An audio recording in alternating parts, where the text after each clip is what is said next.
Hi, welcome, Matt and Russell from Band of Skulls, here to talk to us on the music room here at the Hospital Club. You've got a bit of downtime at the moment, having sort of pretty much freshly come off the road and quite an epic year. How was it taking the album out to the fans? It's been an amazing year. I think it's one of those times where only when you stop you realise what's really happened in the last 12 months. And yeah, our third record and almost a third time around the world, all these things.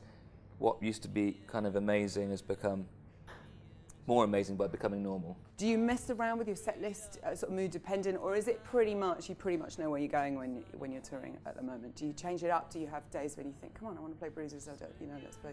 We've changed it more drastically this time. I think people get used to where songs are going to be and what songs you're going to play, and then it's great because you can surprise people, especially with the first song you play. Yeah. If you can change it up and people look into it and be nerds and figure out what you're going to do, and if you can surprise your audience, then it's great. How was it to play Southampton Guildhall? It's a mixed feeling because when you're somewhere in another city or another country, you can kind of be a bit sort of anonymous to everybody in the crowd, you know. But when you're at your hometown gig, like there's lots of your family there and there's lots of your friends, you can see them all, and so there's I don't know if it's more nerve-wracking doing it that way. Yeah, you recognise people, which is the weirdest thing. And they know you from when you were like young, so like, what are you doing up there, you know? Let's talk about Himalayan and how it came together. First of all, sort of the three of you are songwriters, so you know they often say three's a crowd. I mean, how tricky can that be in songwriting? It sounds like quite a brilliant setup that you've got, that you all write and then come together and jam. We used to get very frustrated and very when things weren't working, you know, but you've got to allow it's not always going to work, and sometimes, you know, you have the day where you don't do anything, and some days everything comes at once, so you just got to be in the right, you've got to put yourself in a position to allow it to happen, you know, so as long as we're in the studio, then that's fine. You know. And working with Nick Launey, I mean, obviously he's worked with Nick Cave, Kate Bush, it's an incredible man to work with. How did he help you as a band develop your sound on Himalayan? Yeah, Nick was great. The biggest thing for us, it was the first time working with another producer with our Band of Skulls thing, and that was what we wanted to do, and change it up and face a challenge.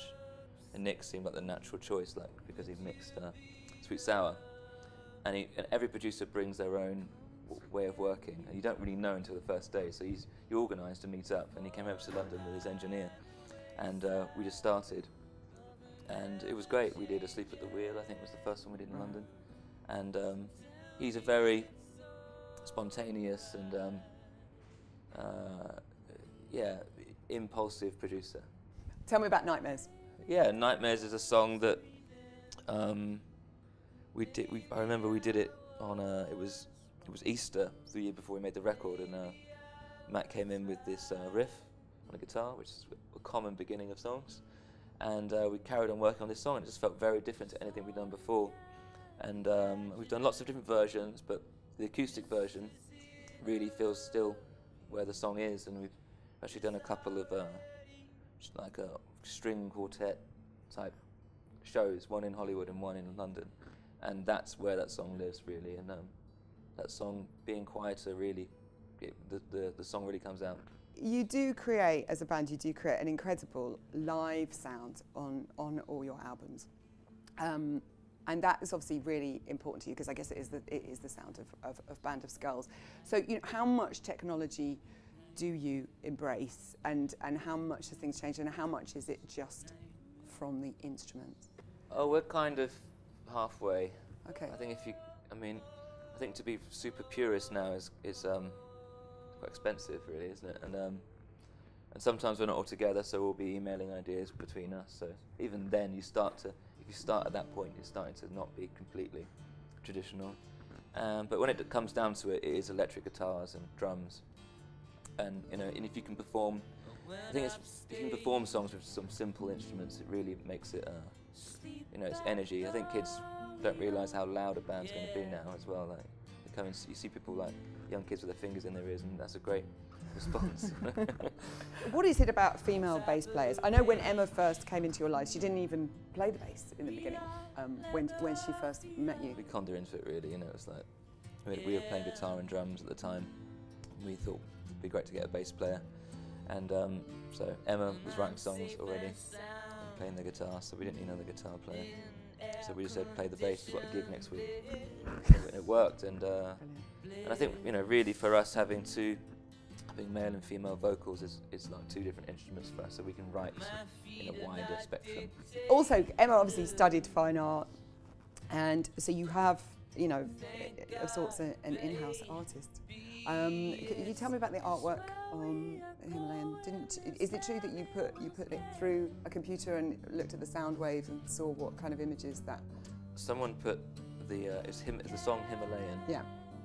And you know, everyone's familiar with the sound wave when it looks like a kind of a heartbeat there.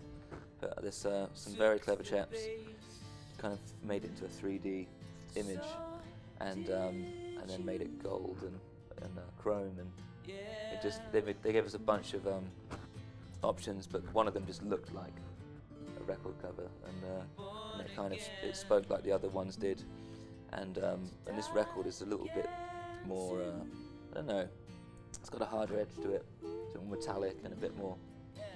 It looks like the record sounds, and literally is. You're going to play "Asleep at the Wheel" for us. Tell me about that.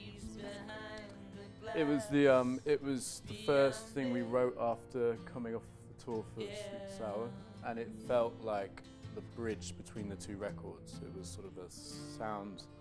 There was an atmosphere to it from the second record, but then it also was kind of. It gave us the clues for everything else to come after that, so it was a good starting point.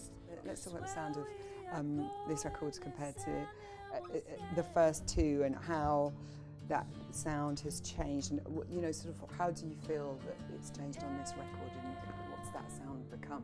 I guess from, you know, you tour for like a year and a half, and you're playing every night, and you're always working on different ideas, and you get better at your instrument, and you learn a lot from playing with other bands and seeing sort of other shows and things. And so I guess it's just a sort of amalgamation of everything that's happened in the last year and a half and the last tour, really, I guess. And then you put all of that experience and all of those ideas and all of those all the experiences, and that becomes the next record, I guess. Tell me about Hoochie Coochie, which you're going to play for us. Hoochie Coochie we talked about it as a concept. Let's do a song like this, and again, it's going back to the songs you write before you realise you're going to have to play them in public because no one cares about you. So we try to write a song with that element of, you know, fun, and it's like every night out of your youth, and we just try to play it as fast as we possibly could. And yeah, it's like a flashback of every drunken night out that we've ever been on. And it does feel like you have come an awful long way since your dad's shed, where things kind of began. It's not a shed. No, it's sorry. My dad would be. Was he furious? He constantly. I get emails from him when you'll he be getting sees things like this. You'll be getting Twitters from here. Yeah, never mind Matt Helder's dad, Clive. No, now your dad will be giving Matt's dad will be on there. Yeah, he built a recording studio in the garden. Yes, it's a small little studio at the bottom of the garden, and he used to record all the local musicians around the area. And then, funnily enough, when me and my sister came along, he stopped it to spend more time with us. And we inherited and it then for a second. We brought it back when we started out. So we were recording from quite a young age with Dad on his little 8-track tape machine. It's great. That's what we're trying to get back to. That's what we're trying to get back to. One chord, yes, a tape machine, and a shed. It's not a shed. Thank you so much. That's brilliant.